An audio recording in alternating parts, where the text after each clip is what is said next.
Hello everybody and welcome to We Want a Funk, a new series all about fermentation.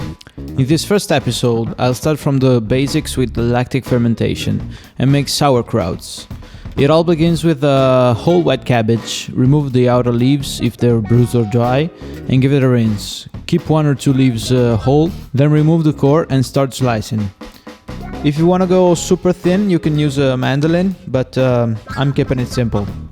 Once all your cabbage is cut, weight it and add 2% of non-iodized salt. Then with clean hands, start to massage and press the salty cabbage in a big bowl for about 5 minutes or until it gets wilted and a good amount of water is drawn out of it. Now it's time to put it in a fermentation vessel, so pack it in as hard as you can and top it with a cabbage leaf.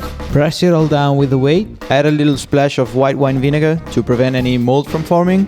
Use a rubber band to keep the lid closed so pressure can be released and leave it at room temp. You can let it go from 7 days up to literally months, and the more you leave it, the funkier and softer it gets. This one I gave it a taste after just a week and it was delicious.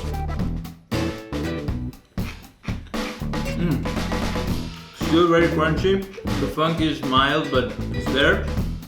Little tang but very good. So go buy a cabbage for $2 and make a big old jar of krauts. See you on the next one.